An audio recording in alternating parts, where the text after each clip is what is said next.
Welcome, teacher friend. I'm Lori. And I'm Melissa. We are two literacy educators in Baltimore. We want the best for all kids, and we know you do too. Our district recently adopted a new literacy curriculum, which meant a lot of change for everyone. Lori and I can't wait to keep learning about literacy with you today. Hi, everyone. Welcome to Literacy Podcast. Melissa and Lori love literacy. We are very excited for today's guest because he's a rock star. He wrote an incredible piece that caught our eye for the 74, and we knew we had to have him on to talk with him. So Melissa, I know you're excited because we've talked a lot about this piece without Alex, but I know we're excited to talk with him. Absolutely. I think we often, Lori, we know so many places that have adopted high quality instructional materials, but we forget sometimes just how many haven't. And so, we're in our own little world, and it was a nice little reminder from Alex in his article on the 74 that was like, yes, this is so important, and we need to remind people that how important it is. So yeah, I'm excited to talk to Alex about that today. Yeah, this is a big opportunity. So at this point in time, so I can't wait to hear what he has to say. Just to give a little brief bio, Alex Spurrier, who is on our podcast today, he's a senior analyst with the Bellwether Education Partners. He's in the policy and evaluation practice area, which sounds very fancy. So Alex, welcome to the podcast. Thank you so much for having me. Excited to be here. Yeah. Will you tell us a little bit about yourself and how you got into this? And then we'll jump into the piece because and we'll link the piece so everybody who's listening can read it too. Sure, happy to. As you mentioned, I work at Bellwether Education Partners as a senior analyst. We're a national nonprofit focused on dramatically improving outcomes for underserved students. And so we work with a wide range of organizations, from school operators to foundations to state departments of education, to help them improve either how they're serving kids directly or to improve policy. And so that's really what kind of helped me spark the idea for this article. I've had some previous experience working in state government here in Kentucky, where I'm based. I worked at our State Department of Education and our longitudinal data system. I've also had other experience working in education policy at the state level in some advocacy roles prior to joining Bellwether. And so as we're thinking about, infrastructure being discussed in a very large context, and thinking about the definition of infrastructure being stretched for a lot of folks beyond what they might have considered being incorporated in infrastructure, it got me thinking about educational infrastructure. And while, on the federal level, with infrastructure being considered for K-12 schools, probably going to focus on expanding broadband access or upgrading HVAC systems in school buildings. I wanted to think more about what kind of instructional infrastructure could look like. And for me, that really gets down to high quality curriculum. And that really was the genesis of the piece and why we're all talking here this morning. Yeah, for sure. I think it's something that we talk about all the time, obviously, but it was refreshing to hear your take on it as building that strong foundation for students and, especially underserved students, but all students really. I think, all students can benefit from this. So I would love to go a little bit deeper into the piece because there are some really interesting statistics and noteworthy statistics and just considerations that I think we could talk about. So I'm going to share a little piece that you put in your report, and then I'd love to hear you talk about it a little bit. That only 7% of English language arts teachers in elementary schools report regular use of high quality instructional materials. And even if schools do adopt high quality materials, they rarely equip teachers to use those resources. So in that little bit, I'm hearing that 7% is not that much. And especially when we think about the reach for our students, I think that's staggering. And then if they do adopt the materials, they are likely to not get the professional development to go along with that. And I can say from a Great Minds perspective that is 100% true. I think the statistic is, I'll go check too, that it's 15% of those who adopt high quality materials end up purchasing additional professional development to support. So those numbers aren't very encouraging. So talk to us about Yeah, I mean, they're pretty shocking numbers. And what makes it even more, I don't know, either discouraging if you want to look at it negatively, or as an opportunity because there's so much room for improvement. Like, curriculum is something that is wholly within the control of schools, districts, and can be influenced by state education leaders, both in SEAs and policymakers. And so, like, we can improve this, but to the point you made earlier, there's so little support. Even when we do have high quality curriculum adopted by schools, there's so little support for educators right now to actually implement it well. So there's also data that show teachers only receive an average of 1 day a year of curriculum aligned professional development, which crazy. certainly is not enough to do a thoughtful ongoing professional development tied to your curriculum. 1 day is not going to cut it. And we see the kind of knock-on effects of that in the time use data that we have of teachers that shows the average teacher spends over 12 hours a week searching for or creating supplementary materials to use for instruction. And that just is a giant red flag that we have to be able to address. And we can address, but it's something where, right now there's such a burden on individual educators that is created by the lack of support for or even adoption of high quality instructional materials. And that's why I argue in my piece that using some of the federal stimulus money to adopt and support high quality instructional materials and really well-structured curricula is something that we kind of have to do as a baseline before we can start thinking about other strategies to help students move forward after the year that we've had. Yeah, Alex, I loved that. The title of your piece here is Curriculum is an Infrastructure, but states should treat it as such. And it's longer than that, but that's all I got right here. And build a strong foundation for student learning. There it is. And I think you've already touched on it, right? Like why we should be talking about it like it's infrastructure. But I'm just wondering if you can tell us a little more about why you compared curriculum to, or why you said it should be like infrastructure. Where did that come from?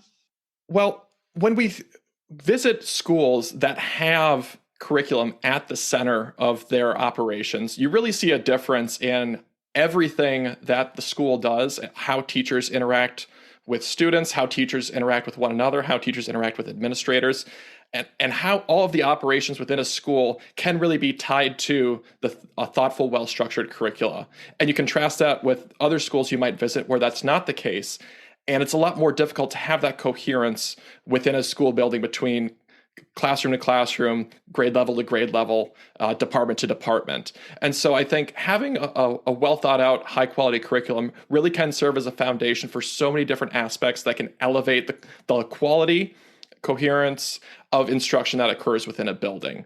And so once you have a high quality curriculum, you can then start to align professional development with the actual content of your curriculum so that your grade level educators or subject level educators are focusing more on becoming experts in instructing the content they're delivering rather than learning general strategies that may or may not help them in their specific context with the content they're trying to teach to their students. It can also stretch beyond the walls of a classroom and get into our teacher preparation programs and institutions so that as educators are working pre-service, they're starting to be exposed to and understand the curriculum that are being used in the schools that they're likely going to be going on to serve. Because we know that most teacher preparation programs are talent pipelines for a relatively small number of districts. And so if we started to see some alignment between preparation programs and districts in terms of the curricula that they're focusing on, it could really lead to some really positive effects for both educators and students.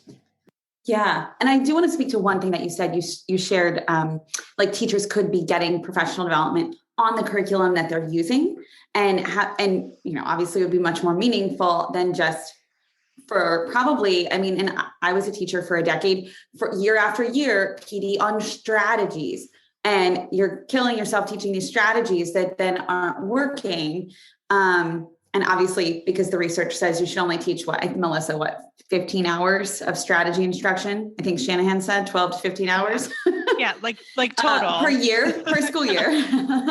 But I mean, when you're teaching them, so it's really a shift in mindset and a shift in instructional strategy. But it does align with that research that you mentioned, and moving to like thinking of curriculum at the center instead of thinking it on the outside of the circle, right? Like if curriculum is your center and it's high quality materials. So we're not talking about, things that are not, we always say all green on ed reports, but we know greens aren't equal. So I want to make sure we also say that too. Mostly all green on ed reports. So high quality materials at the center, and then everything really comes and supports that around that, versus I feel like in previous years, curriculum was more of an afterthought, right? Like, well, we're going to do our professional development sequence. We're going to do our deep dive into strategies and what have you. And then it was like, oh, and by the way, also check out the curriculum that you're using. So it really is shifting and like flipping on its head the model that we've used before. And I helping to get everybody on that bandwagon, I think needs some strategy. So Alex, I know that we all know one state in particular that's doing this really, really well, in terms of like the state DOE and, LEAs really having connectedness. Would you be able to talk a little bit about Louisiana and how their content leaders are shifting like the way this work intertwines and how they made it happen? Yeah, and Louisiana is a rock star on this front. Like that's undisputed. Yeah. And the way that they've gone about doing it has been really smart, because they have done it in partnership with and not to educators and administrators in individual school districts and buildings. Yeah. And that's a really smart way, one, to build buy-in, but two, to get some of that practical from the front lines knowledge of what actually will work with kids and what will resonate with teachers as they're developing their instructional plans and lessons. So when Louisiana started their quest down this path, they brought together educators from different districts to be kind of teacher leaders that would help them review and find the highest quality curriculum.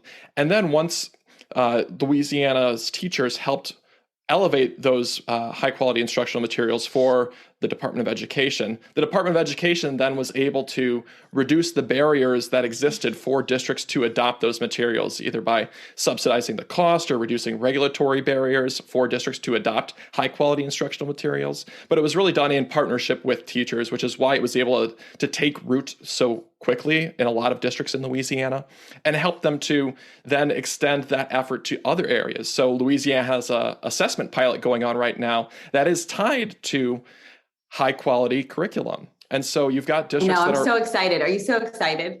It's really encouraging work. And I'm excited for what it might kind of show other states can be done, because they're developing these content-driven assessments that are tied to the curricula that districts are implementing and instructing on with their students. And the teachers are finding that when they have these assessments that are directly tied to the content they're teaching, it helps them better understand how to deliver content to their students in a way that will ensure that they are able to understand it and show that they know it and that they have learned it. But it also is giving them really rich data on how to better serve individual students as well. So again, it gets to be a win-win once you have this foundation of a high-quality curriculum that you not only are able to bring adoption of high quality instructional materials to different districts when you have teachers leading it, but then you're also able to extend and bring other facets of what's going on in school buildings to be connected to that curriculum, like assessments, like professional development. But again, it's all because of having a high quality curriculum at the foundation that educators in Louisiana are being able to do this work. I also think of that from the student's lens, and like, can you imagine being a student and at the end of the year getting that state assessment where you might actually feel confident of like, oh yeah, like I know this from my class, we've done this, versus like, here's this random story Random about some passage, yeah. topic that you've never heard about. And like I'm sure their confidence just dwindles of like, I have no idea what this is. So I mean, we've all heard about the baseball study, and it's just extending that concept of test kids on what you've taught them, not, some. Which, can you imagine doing this to adults, Alex? Like, adults would lose their mind if you tried to test an adult on something. We didn't learn this. Like, it's so counterintuitive. Sorry, I interrupted you.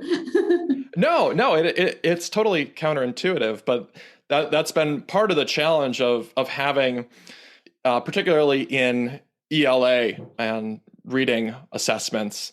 Yep. It's really challenging to have quote unquote unbiased passages that don't in some way advantage students that have a wider set of background knowledge that they're able to draw upon. But if you're able to adjust and adapt your assessments to focus on the content knowledge is being taught in your classrooms, you're able to have a more equitable assessment and get a better understanding of what students are actually learning in your classrooms. But again, it's all dependent on knowing the what that is being taught in your classrooms before you can align assessments to that what. Right. And if every district is using something different, then that's impossible to do, right? Some might be high quality, some might be teacher made, some might be who knows what. Then yeah. I think, I don't think the message is every district in every state should adopt the same curriculum. I think the message is we need to all use high quality materials. And within those high quality materials, there are common threads of knowledge. So, funds of knowledge that students are attaining as they're walking through those materials. So we can say, by the end of second grade, students should have funds of knowledge about X, Y, and Z based on these high quality materials. And it, it could be a set. To that end, I sometimes tell stories about my daughter on this podcast, and Presley is just finishing third grade in the pandemic. So she didn't have testing this year, but I said to her, hey, next year you're going to have to take a test, and the test is going to look similar to what she did in school the other day. And her first response was like, well, that makes me really nervous. Why are they not going to test me on things that I've learned? We didn't read anything about this, and this. And, I don't have a good answer for her as a parent or even as an educator, I just think it does, just that small conversation I had with her, Melissa, you're right. From the student perspective, how much more would students feel more comfortable, but B, also feel more inclined to learn and work harder if they knew that it was all connected and they weren't going to be surprised about the topics. And I just think we're doing students, and if we're here for students, we're doing them a disservice by prioritizing an assessment because we think it's the right thing to do rather than doing what makes sense. And honestly, I'm hopeful that Louisiana can kind of bring some research to the table to support this so that we all can kind of shift in that direction. Yeah. I'm curious what you think, though, and Alex.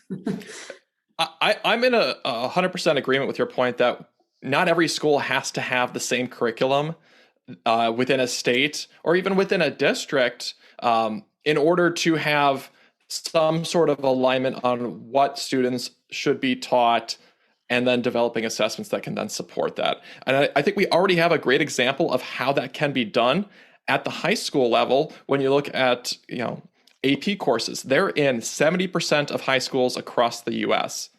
And I doubt if you went to a AP US history classroom in Baltimore and an AP US history classroom here in Louisville, the curriculum probably looks a little different, and it might be radically different on like what text they're using or how the teachers approach delivering the instruction. But they're all working towards the same goal of learning the same concepts, the same historical benchmarks. And they're all assessed on a common assessment with the understanding of here's what we want the students to learn in this time period. Here are the kinds of knowledge we want them to be able to demonstrate, with document-based questions and essays and multiple choice questions.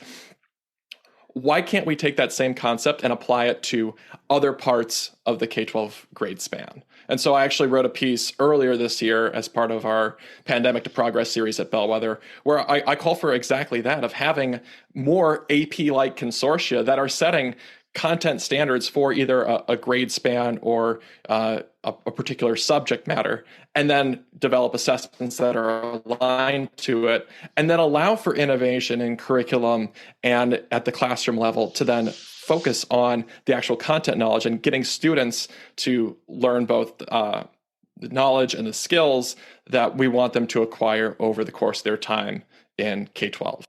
That's really smart. I like that comparison. How did we miss your previous piece, Alex? That's the big question. We'll go back and read it. The great news is it's still on the internet and you can still read it. So I'll make sure that you all get the link. We'll link it all in. No worries. I want to, can you hear me? Sorry, I keep saying it's unstable. I want to hit home that I feel like some of this is like what we're talking about is some people might make the argument, and Alex, I'm curious what you say here, but some people might make the argument and say like, well, this needs to come from the top down. Policymakers need to make this policy, right? Or state agencies need to say, this is policy. And then other people might say, well, no, school districts need to have the freedom to make these decisions on their own. So it almost needs to be like a bottom-up approach to get teachers buy-in. I kind of think, my personal opinion is it needs to be like side in, like we all need to be working toward the same thing together. And there's multiple strategic approaches to it.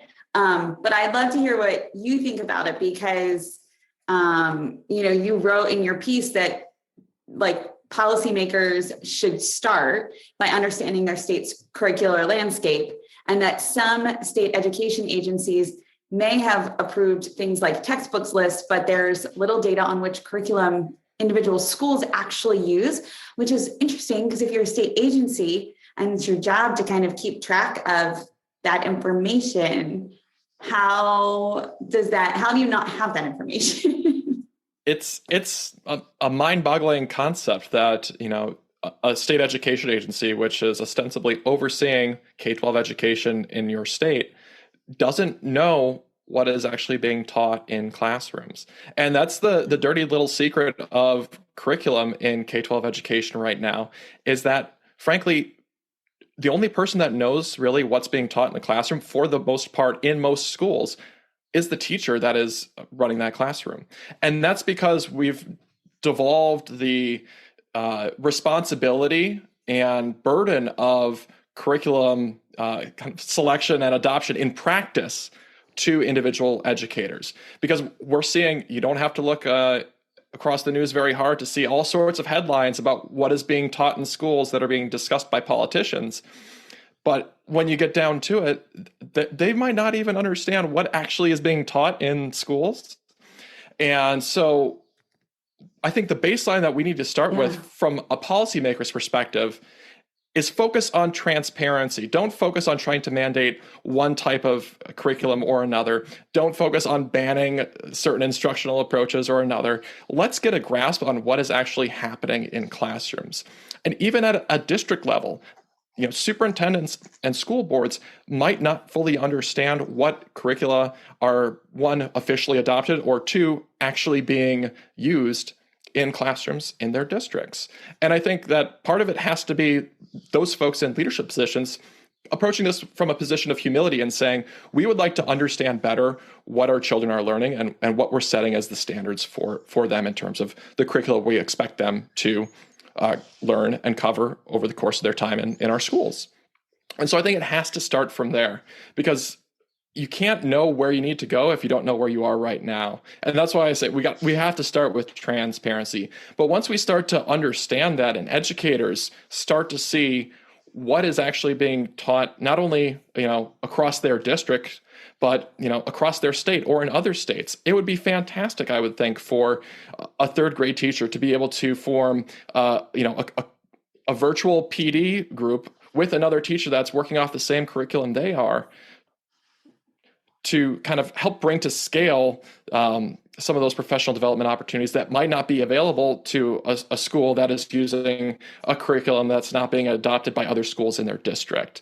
And I think from there, once you start to create the transparency around it, you can then start to have some really valuable conversations with educators and policymakers to identify, which curricula are stronger and working better for your students, and getting more schools and systems to adopt those curricula rather than having it come down as a top-down mandate. Because I don't think that will work, because at the end of the day, in most classrooms, when that door is shut, it's up to that educator in terms of what they actually are going to teach. And I think if we're going to change that dynamic of all the responsibility of selecting and adopting and implementing and even creating instructional materials, if we get some of that burden off of individual educators and focus more on school-wide adoption implementation of high-quality curriculum, it will generate from the bottom up. But I think we need to start with transparency to help educators and policymakers alike better understand the challenge that we have before us.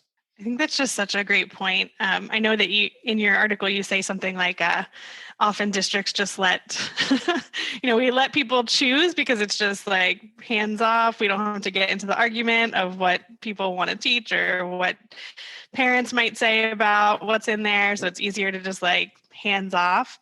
But everything you just said reminds me too of in Baltimore, we've had Wit and Wisdom for a couple of years, but we've had foundations in K2 for, I don't even know, Lori, a long time. Years, yeah. But it's gone in these like waves, lots of years. Maybe five years, I'm going to say. Yeah. Sorry, Melissa. we lagged on the internet, and I didn't mean to interrupt you. I think 5 years. I was just going to say, we go through this like, well, we think teachers are using it now, or we don't think teachers are really using it, right? We go through these like what we think's happening, but I would say even now, like we don't quite know exactly what's happening, because what Alex said, right? They close the door, they do what they think is best for their students, and we don't quite know exactly what's happening. And we also know there's some things missing in foundations, right? And so it would really help us to be more transparent and honest of like what's working, what's not, how do we make it better for everybody, instead of this like push to like, let's like do it. Mm-hmm. And then, people like push against that and just say, no, I'm not doing it, and do what they want. Yeah. And I think part of getting to that point of transparency that I talked about earlier isn't just about understanding like what schools have officially adopted as their curriculum, but also hearing from educators what the real curriculum actually is that they are actually using in their classrooms. And so one of the things that I think states could do, that some states already do, is survey your teachers. Ask them, are they using their district's adopted curriculum? And, Kentucky has a statewide survey of educators. We could easily add a question on there to get a sense from educators. Are you being supported with a high quality curriculum that is officially adopted in your school? And then maybe a follow-up question. If not, what's missing? Because there's a lot that policymakers probably should hear, but they're not able to hear because it's really hard for them to get into a classroom and understand what's going on across their state or their district, because there are so many different challenges that could be revealed.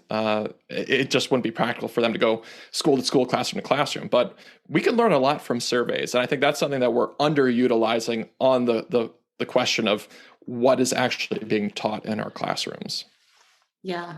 And I'd also love to know the percentage of teachers who feel like they've received adequate PD on the use of that, high quality material curriculum. And then also the percentage who feel like they use that curriculum more than creating their own stuff still.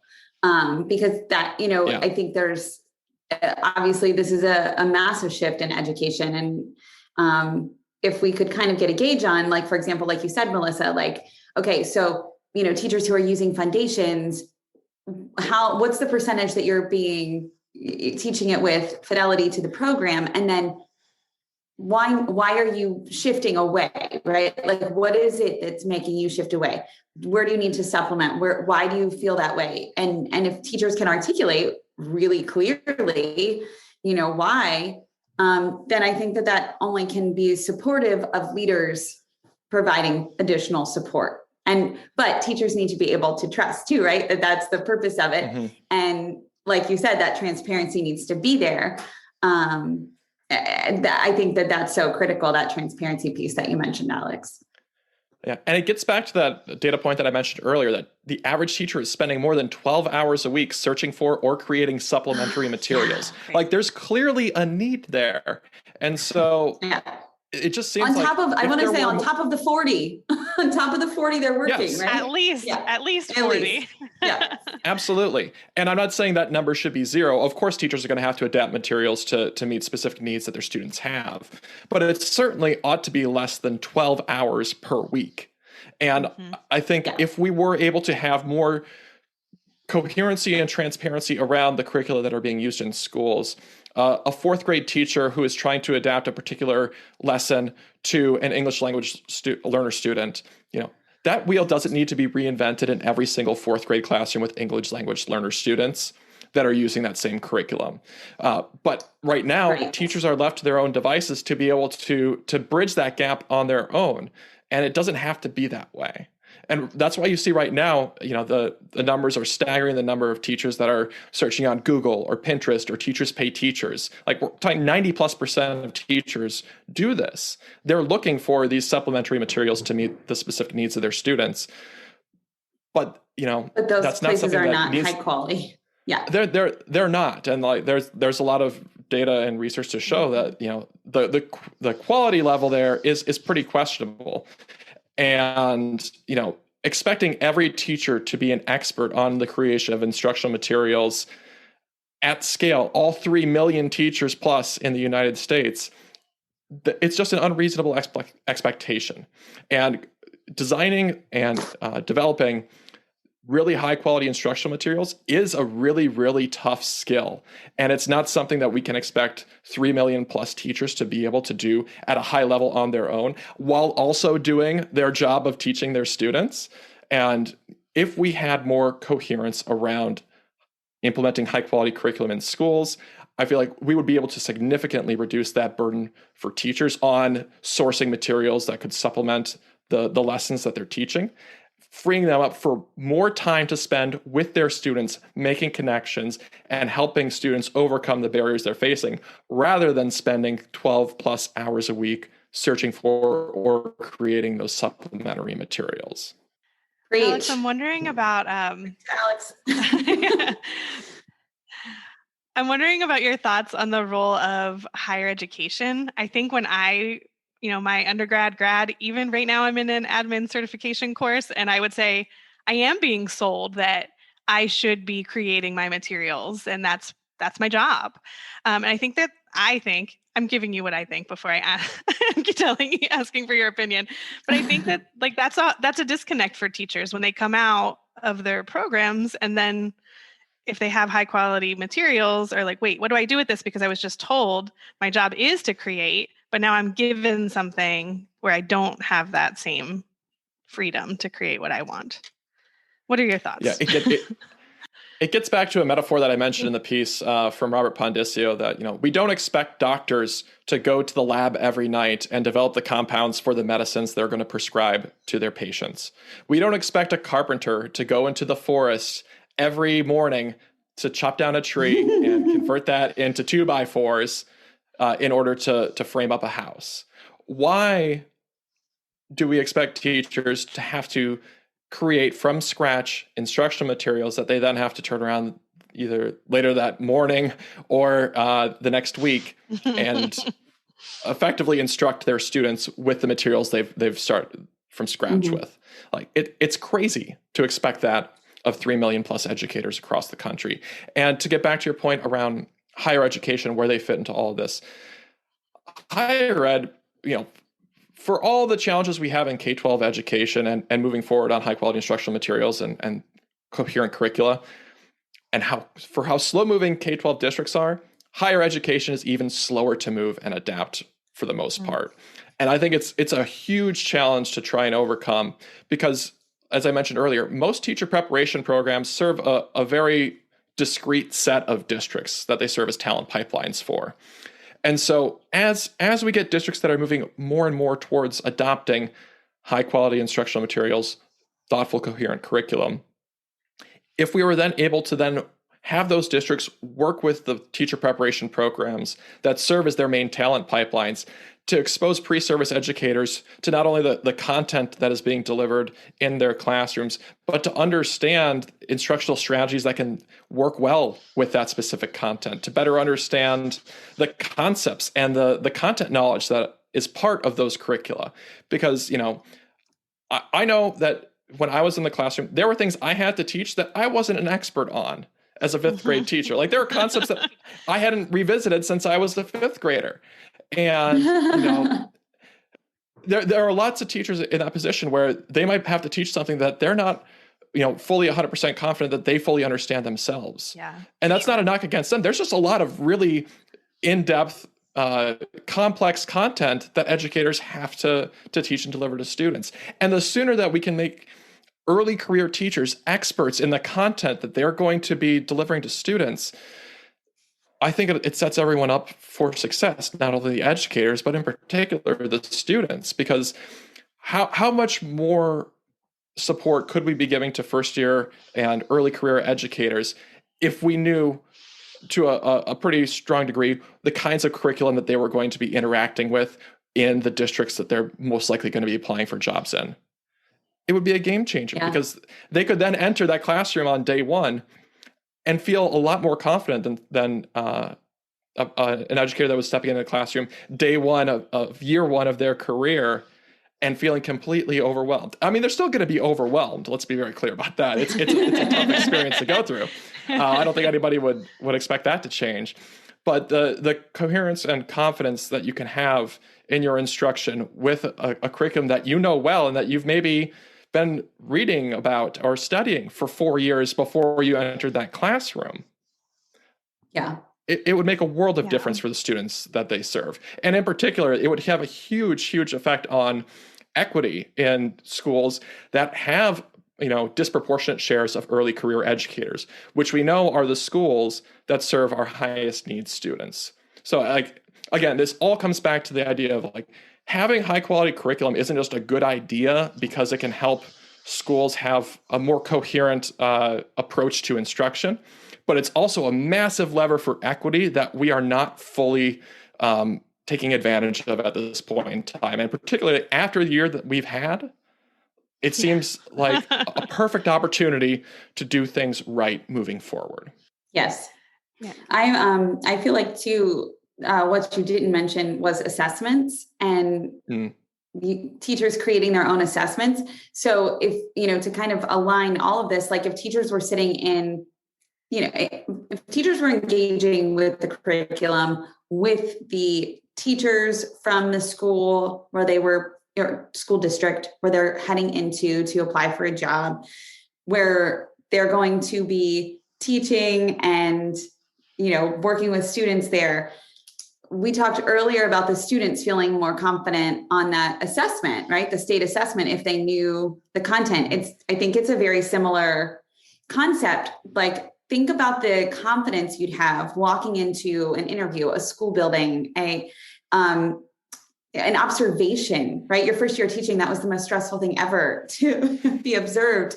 And think about your confidence level because you've already been in the professional development sessions. You understand the curriculum, and what could be more valuable than understanding and being able to support your students with the curriculum that you know all about. And I think too, right, we could make arguments for well, what if somebody goes to this district or that one and they're using different curricula? Again, in high quality materials, I've noticed the topics do tend to overlap. There are some overlays in topics for good reason, right? And I was thinking that, Lori, I taught EL for a year before learning about wit and wisdom when we adopted it as a district. And knowing EL deeply helped me to just knowing the structure was similar. There's a lot of similarities. I was able to you can transfer that knowledge versus coming in with nothing. And I imagine imagine if you know foundations really deeply because you learned it in college, but then you get 95%, but still, a phonics program very deeply. And now you just need to see how's this one different from what I knew versus okay, I got to learn this whole program in a week before I start teaching. Yeah. I was thinking, Alex, as you were talking, like, and you said that higher ed is like kind of slow motion, a little bit. We agree. And as people who also have I think, Melissa, I think I said I had 7 years of education experience, post bachelor education. But I think just because it took me so long to get my master's, but still, like, that's a long time to spend in school while you're teaching and to be receiving conflicting information to what the research says and you've discovered now. I think the other, slow motion entity would be state departments of education in some states. So I think I'm speaking from living in Maryland and feeling as though, when I search on our state DOE page, I don't really find a lot of information that is supportive of using ed reports, is very clear about the stance on the science of reading and how we're addressing that in our schools. So I'm curious, Alex, since we have you as a fantastic expert, and we just talked about Louisiana as a state who's really, forging the way. How would you go about enforcing change in DOEs that are a little bit behind the times? I'm gonna say I'm asking selfishly. I think one thing that state departments of ed can do to start moving in the right direction here is better understand what their role actually is. Like, folks outside of education might think that all the schools in the state ultimately report to the State Department of Education. That's not the case. State departments of ed kind of sit not on top of, but like within an ecosystem of districts and schools and educators and teacher preparation programs. And they don't have direct control over all of them, but they can do a lot to influence them. And so what I think state departments of ed could do if they want to support higher quality curriculum in their schools is understand that their role here is not to mandate, but to motivate and elevate what's happening in their schools already. Because the way that you're going to get more widespread adoption of high quality instructional materials and coherent curricula in your schools is not going to be led by any commissioner. It's going to be led by the teachers in your state who are motivated and want to see what they know works and is working well for their students being adopted more in other schools.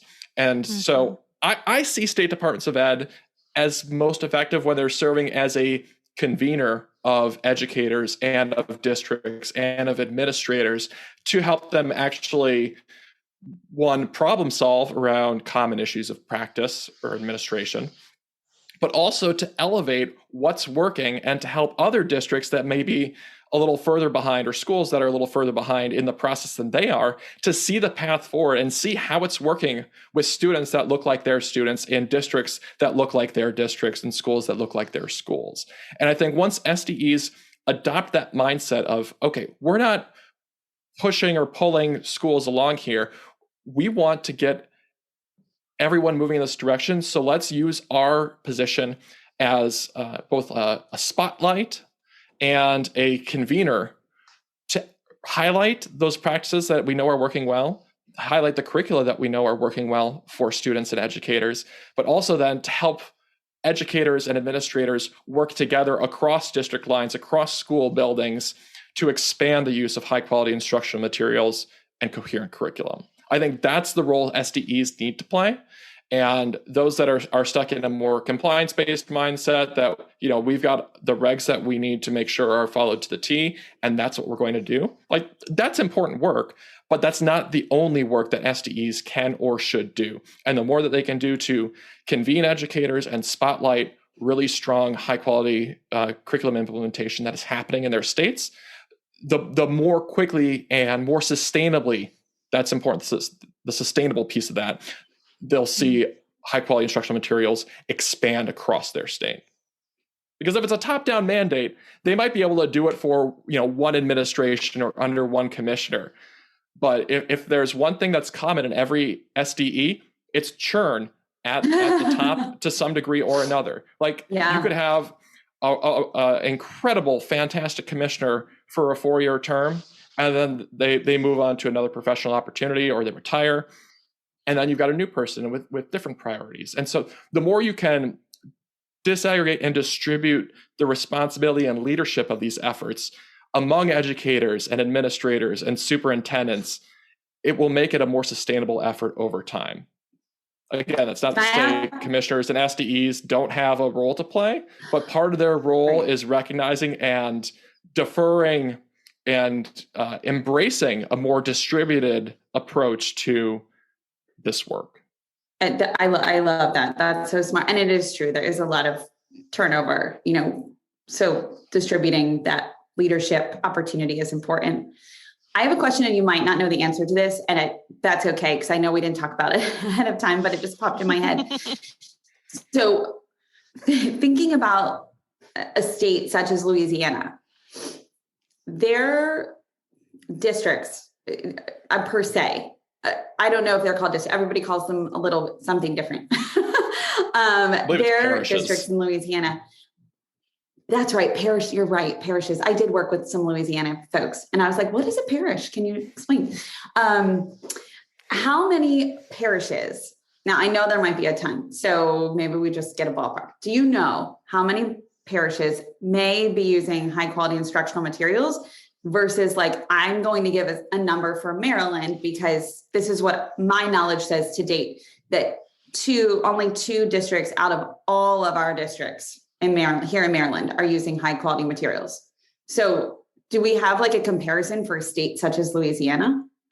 I know that those comparison points do exist. I believe there was a study done that looked at Louisiana, Rhode Island, and maybe one other state. I want to say Massachusetts. But the long and short of it was that, by and large, Louisiana educators are adopting and implementing high quality instructional materials at much higher rates than other states, including the states that were in that particular study. For sure. Again, I don't remember the study off the top of my head, but it makes a difference having adoption of high quality instructional materials serve as a priority for your state Department of Education. And the work that Louisiana has done has translated to the educators in the field. And in surveys of teachers that ask them, are you using high quality instructional materials? Are you covering grade level content with your students? Across several of these dimensions that get at, is it actually affecting instructional change in the classroom? The answer is a resounding yes in Louisiana. And this shows it can be done. And so I think it's incumbent upon other states to look at what Louisiana has done. I know Rhode Island has done some great work too. They're not quite at the kind of penetration rate that Louisiana is right now, at least in that study that I was referencing earlier. But states can do this. And so the question is not like, can it be done, but how could it be done thoughtfully in your state? And I think that's the question leadership and state departments of education ought to be asking. And, frankly, district level leadership and school level leadership and educators ought to be asking of their state Department of Education. Because that's really what will get this ball rolling, is if the demand is coming from administrators, superintendents, and educators. Yeah. State Departments of Education, they listen to the folks that are talking to them. And they talk a lot to folks who are in districts and in schools. And so the more that this is elevated as something that schools want, districts want, teachers want, the more it will become a priority for these states. So I think there's something for everyone involved in K-12 education in some capacity to start getting folks all rowing in the same direction. So Great. Curious, Alex, right now, because of the pandemic, we're getting a lot of federal money, I think some state money. I'm not really sure where it's coming from. All I hear on my end is like, we're getting a lot of money, we got to figure out what to do with it in these year or two because of the pandemic and because students are now coming in behind. What do we do?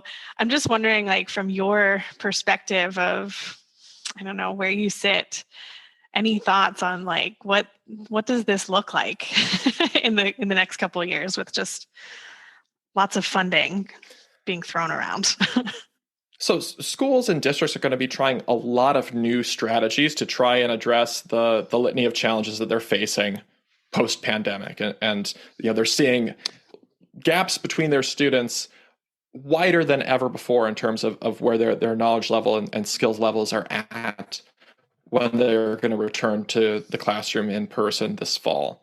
And so we're seeing some kind of practice-focused innovations already surfacing. TNTP had a report that came out called Accelerate, Don't Remediate. And the idea being, don't start kids off where you know that they left off in their instructional modules and try to go just a little bit faster. But instead, start with grade level content. And as you identify gaps in students' knowledge, you intervene and address that. And in the data that they showed, it appears to be more effective than that remediation approach I described earlier. But here's the catch. They only focused that approach, or tested that approach using math, which is a lot more connected to content knowledge and a lot easier for educators to assess and address specific skill or knowledge deficits that students may have. If I'm having trouble adding fractions, it might be that I missed how to find the lowest common denominator. And that's something that an educator, to a relative degree, will have an easier time identifying and then addressing than a ELA teacher or a social studies teacher might have in understanding what concepts, what knowledge a student missed acquiring over not only the past year, but over their entire educational career to date. And the reason for that is because if you don't have that foundation of a common high quality curriculum, it's really hard, particularly in non-math subject areas, to identify the gaps in students' knowledge, skills, and abilities that they should have developed before this point in time. And so I think it gets back to having a solid foundation of a well thought out, coherent curriculum supported with high quality instructional materials and aligned professional development gives you a baseline to at least start to identify where student specific knowledge gaps or skill gaps might be so that you can effectively address them. You may have the most terrific strategies to intervene with students, to provide students with tutoring. But if the educators delivering those interventions or tutoring students aren't able to effectively identify what students have missed or where those gaps in knowledge are, it's really tough and maybe near impossible for them to effectively deliver instruction, remediation, or tutoring to those students. So I think we're going to see a lot of innovation on that more tactical side with the funding that's being delivered to districts post-pandemic. But absent the foundation of a really solid, coherent curriculum, it's going to, I worry that a lot of those interventions won't show a lot of results for kids. So that's how I think it would be, I agree. I think it's going to be a lot of the hamster wheel of what we've already been doing up to this point. That's kind of how I feel. Like it's not, I'm just curious how, and I don't mean for you to answer this question, like I'm just curious in general, how the interventions that like are going to occur, because we know they're going to occur, will look different from interventions in the past that have already occurred. Because if we don't center them around high quality materials, and Alex, you shared some examples, like in our pre-call, you shared, building knowledge and providing content, then practicing skills with content. And you just mentioned building knowledge. We can't identify gaps in the knowledge and assumed vocabulary that goes with that knowledge unless we know what was missed. We can't do that unless we have a coherent approach, right? You also shared that students could build fluency within context of knowledge building texts. Absolutely. Fluency is a great place. We recently talked with Tim Rosinski, and he's like the fluency guru. So he talked a lot about fluency and its role in and knowledge building and just in general reading development. So there are ways to intervene that make sense, but really the core of it is you need to have those high quality materials at the center. And then again, everything, surrounds that: professional development, intervention, obviously tier 1 instructional, schedules, routines, structures, everything that goes around that. But I think it's immensely difficult to do if you don't have the right materials, I don't know how to do it without that, because it doesn't seem to work in the past. It's really tough. It's really tough. And to be very clear, like, I don't think a district is going to be able to, if they were to say tomorrow, everything that we're saying on this podcast is a brilliant idea. We are going to adopt a high quality curriculum. We're going to buy it tomorrow and then use that to focus our work for the 21-22 school year. Like, it's not going to go great no matter what, even if they make that decision now. But I think if districts don't start moving in that direction, particularly in districts that have a financial cushion right now, thanks to the relief funding that is coming their way, if they're not focusing on getting that foundation built as they're working to address these other needs, it's going to put them further and further behind. And like, I recognize it's going to be hard work no matter what. Like, I don't envy district administrators or leadership or school administrators and leadership right now. They've got a tough road to hoe ahead of them. Yeah. But if they aren't working with that solid curriculum as their foundation, over the long term, it's going to be harder and harder for them, and more importantly, for their students to get to a better place, after the year we've had and the challenges that we're going to have in the years to come. So, like, all this is to say, like, there are going to be a lot of failures over the next year, 2 years, 3 years, for educators, for school leaders, for students. But I feel like there's more of a safety net that will help these folks over the long term if they're working off of or starting to implement a high quality curriculum as they're working through these challenges right now, than if they were to just kind of stay with the old approach of, let schools do their own thing curriculum wise, and we'll provide a one-to-one technology support for them, or we'll provide money for after school tutoring. That's right. That might work, but I feel like there'll be a higher degree of, or higher probability of success if they're working off of a foundation or starting to build a foundation of high quality coherent curriculum in their schools. Yeah, Alex, I realized that Melissa and I have defined, consistently on this podcast, high quality materials, and I even defined it earlier. But what is your definition of high quality instructional materials? So it can be one of those, when you see it kind of situations, but for me, when I think about high quality instructional materials and coherent curriculum, there's a clear understanding among educators, students, and parents and families of what a child should be expected to learn over the course of a year, what the pacing of that instruction should look like, and that the rigor of materials aligns with what grade level expectations are set in their state's standards. And that's another challenging point that I think is often overlooked in a lot of circles, is that, when someone just says, oh, we're just going to teach the standards, like that's a really, really big challenge to get right.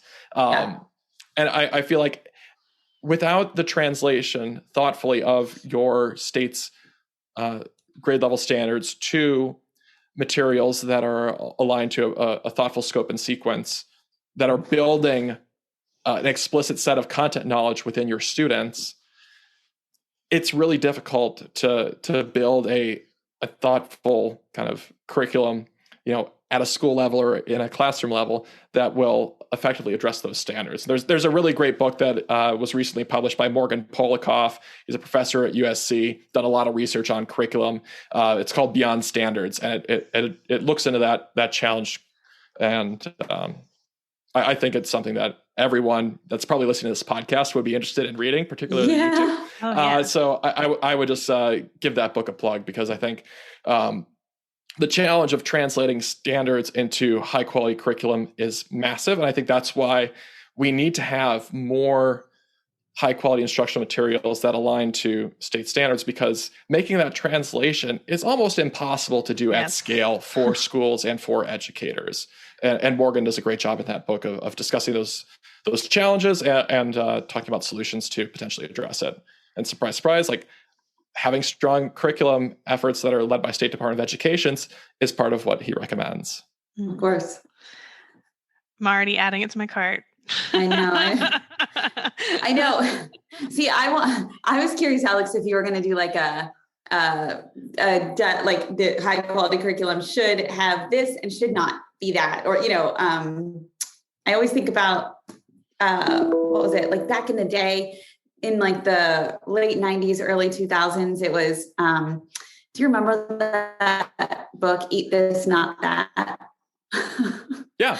My dad was like a real health nut. So it was always like, eat this, not that.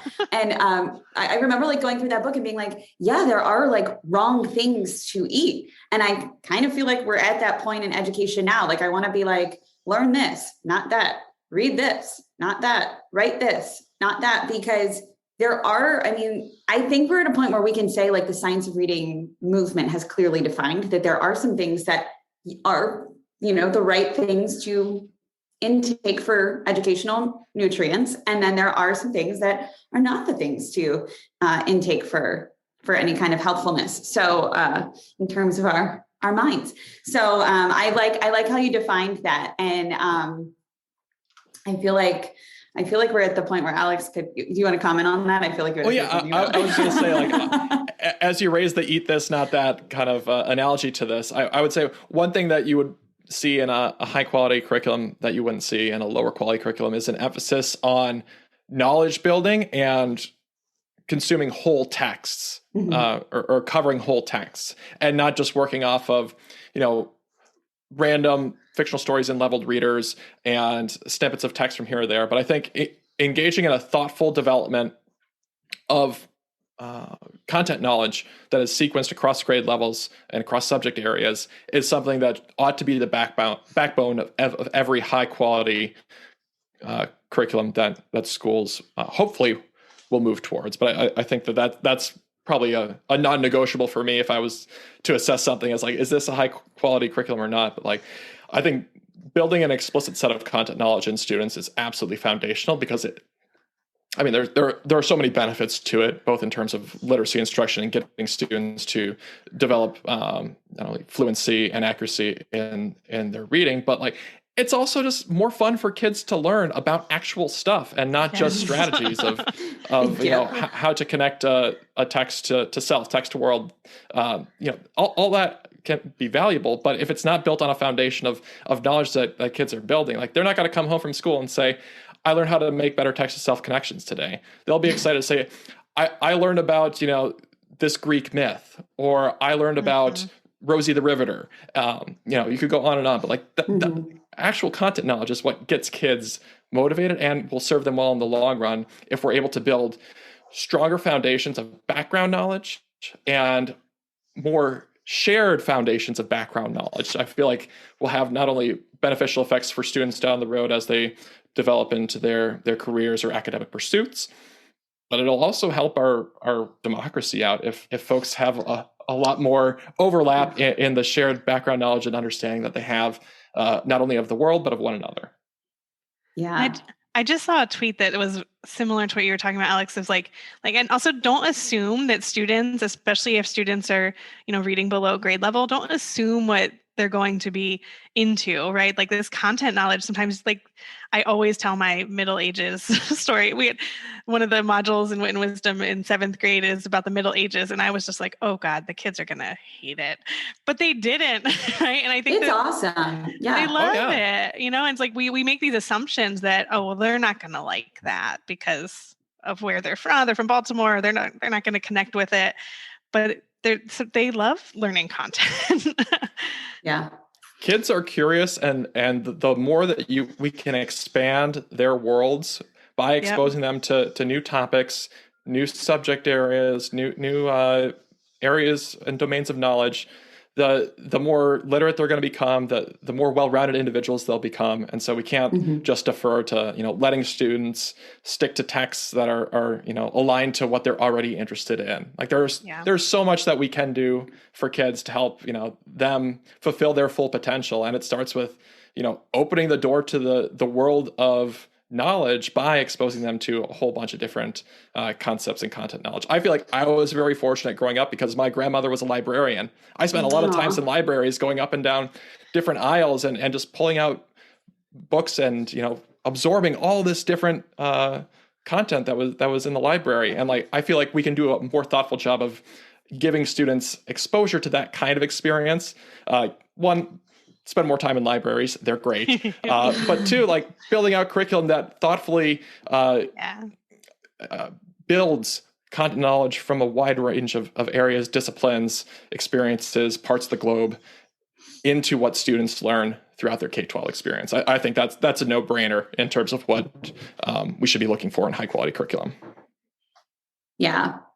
Yeah, and just to kind of hit on that point, right, from a real life example of the fact that students would get to read books all throughout the year in high quality instructional material curricula, and not fabricated books, right? Not leveled books, not books that were written for a specific reading strategy, but authentic texts that they will engage in for their entire life, but to build knowledge on a topic. Presley she was a rock star this year. She did school, and then she also did Wit and Wisdom with me. And she learned about the sea in Wit and Wisdom. She learned about space, and she was reading books from day one. And in school, in her actual classroom where they don't have high quality materials, the middle of May was the first time that any student in that class got to pick up a book and read a book. And they're still reading it, and they're almost done it, thankfully. But it's very contrived, right? They're reading James and the Giant Peach, and it's a big deal, quote, that they get to read this book. And she looked at me and said, well, I've been reading books all year. Why are they excited to read just one book in school? And it's very contrived in the sentence stems and the answers that they're asked to, respond to. But, she is able at 9 to identify and say, I have learned, she said to me the other day, I've learned so much about space. I would have never read about space if I hadn't, been doing Wit and Wisdom. Mm-hmm. And for her to be able to realize that, that's not a topic that she's naturally inclined to learn about, but it's so interesting. And you're building all of this content knowledge on space, and you could go on for the next year and still be learning new things about it. Absolutely. And I think, absent SEA leadership on the topic of transparency around curriculum, I've always thought that a really interesting project that an enterprising parent or educator or journalist could undertake in their city would just be to go and ask at a couple different schools, what books are your fifth graders expected to read during the year? Mm-hmm. Do that at your public schools. If you have private schools, ask them. If you have magnet schools or charter schools, ask them too. And maybe do that for a couple different grade levels. What whole books are your 10th grade English classes reading? Yeah. I think it would be fascinating for parents, educators, administrators, and other leaders to see, what are we saying we're expecting of our kids, and what knowledge are we exposing our kids to? And why do we have different expectations at one school versus another? And just by having that transparency around, what full books are we asking kids to read? I would venture to guess that we would see some really interesting things out of that kind of data and generate some really interesting conversations. Yeah. What if you had a school that kind of was scrambling and I don't know if we ask kids to read a full book. Yeah. Does that happen? I would hope not. Well, yes. Presley did not in second grade, they did not read a full book. In first grade, they did not read a full book. In kindergarten, they did not read a full book. I can say 100% as a parent, they didn't read a full book in school because the curriculum didn't ask them to.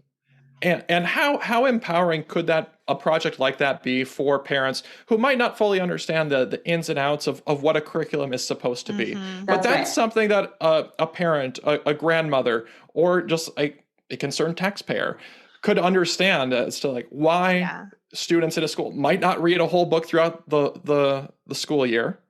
Or, if they're reading a book that is, you've got a 10th grade class that's reading James and the Giant Peach, like this is an absurd example, and you've got another one reading Tolstoy.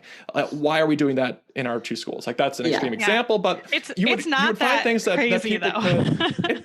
Yeah, but you could find things that would allow people to thoughtfully engage in conversations around the expectations that we're setting in our classrooms based on the curriculum that we are setting.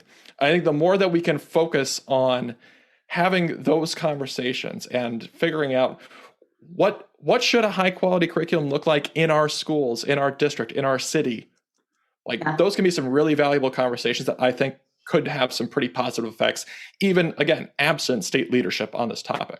For sure. Right. Yeah. And I think, again, to hit home the point, everything you just said is grounded in equity and inequity. I mean, it's access and opportunity, and you elevated that so eloquently. So thank you. Well, I appreciate that. Well, and it's because it has to be in this moment. Yes. Like of all the times that we've been operating in K-12 education policy, we haven't been at a moment like this ever before, where the range of disparities has grown so great. The impact on students and families has been so widespread that this is a moment that calls for really thoughtful approaches to addressing these issues of equity in our schools. And I think that you can't do that unless you're focusing on the content and the structure of what we are actually expecting kids to learn. Because if we don't have an understanding of what that should look like, we're not going to be able to address those gaps and those inequities effectively. Yes.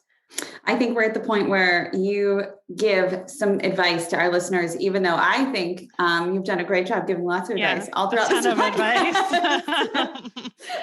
Well, I'm happy to give a little more just to kind of like tie up all of those loose threads that have been dispersed throughout this conversation.